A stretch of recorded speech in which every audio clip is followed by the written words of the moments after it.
네, 군부대에서 끊임없이 벌어지고 있는 성범죄, 분명히 개선책이 필요해 보이는데 앞으로는 남녀 군인 혼자서 서로의 관사를 드나들 수 없습니다. 네, 또 이성 간 신체 접촉도 한 손 악수만 허용됩니다. 군이 잇따르는 성군기 사고에 대책을 내놨는데요. 실효성 논란도 일고 있습니다. 박진형 기자입니다.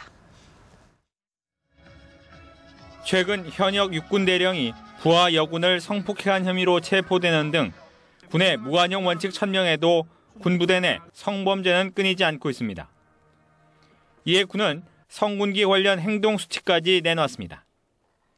앞으로 남녀 군인은 혼자서 이성의 관사를 출입해서는 안 됩니다. 이성의 숙소 출입은 원칙적으로 금지하나 공식적인 업무로 출입 시 통보 후 가능하며 22시 이후 출입 제한.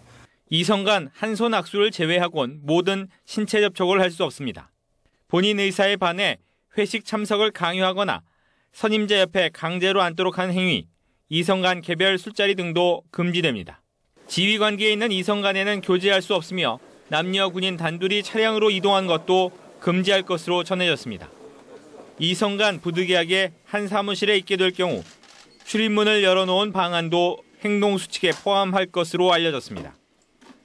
군 소식통은 SNS 등으로 음란물을 이성에게 보내거나 보여줘서는 안 되는 등의 강화된 행동 수칙을 검토하고 있다고 밝혔습니다.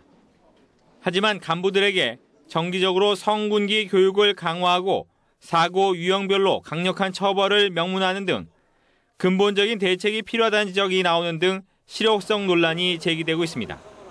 한편 육군은 최근 전체 여군 하사들을 대상으로 간부들로 인한 성적 피해 여부를 확인하기 위한 일제 면담 조사에 착수한 것으로 알려졌습니다. 연합뉴스TV 박진영입니다. 네, 이런 가운데 군 고위 장성 출신 국회의원이 성폭행 사건은 지휘관이 외박을 나가지 않아서 발생한 측면이 있다고 발언해 논란이 일고 있습니다. 네, 또 이 의원은 성폭행을 당한 하사관을 아가씨라고 칭하면서 비난이 폭주하고 있습니다. 신세론 기자입니다. 국회 병역문화 개선 특위 전체회의. 국군 기무사령관을 지낸 새누리당 송영근 의원의 발언이 논란이 됐습니다. 여군 하사를 성폭행한 혐의로 긴급 체포된 육군 여단장을 두둔하는 듯한 발언을 한 겁니다. 지난해에 거의 외박을 안 나갔다. 가족도 거의 면회를 안 들어왔다. 이게 나이가 40대 중반인데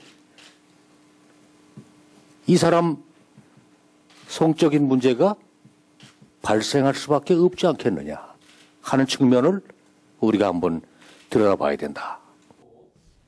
그러면서 이런 사람들이 비단 이번에 그 여단장뿐이겠냐며 지휘관들이 한 달에 한 번씩 외박을 나가야 하는데 제때 못 나간다고 말했습니다.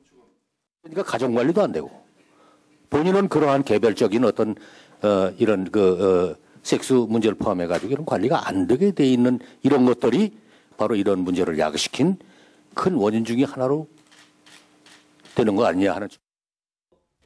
성폭행을 당한 여군 하사관이 문제를 제기할 통로가 없어서 룸메이트랑 이야기했다며 여군 하사를 아가씨라고 비하하는 발언도 했습니다. 성 문제가 엊그제 여단장 문제 나왔을 때 그 하사 아가씨가 옆에 아가씨라는 얘기하는데 얘기했어요. 새정치민주연합 도종환 의원은 하사관을 아가씨라고 표현한 건 문제가 있다고 말했고 정병국 특위위원장은 이 발언이 부적절하다고 판단해 속기록에서 삭제하도록 지시했습니다. 송 의원의 발언이 알려지자 비난이 폭주했고 송 의원의 홈페이지는 다운됐습니다. 송 의원은 보도자료를 통해 지휘관이 정상적으로 지휘할 수 있는 환경이 만들어져야 한다는 의미였다며 이를 전달하는 과정에서 지혜롭지 못했던 점에 유감스럽게 생각한다고 해명했습니다. 연합뉴스TV 신세롬입니다.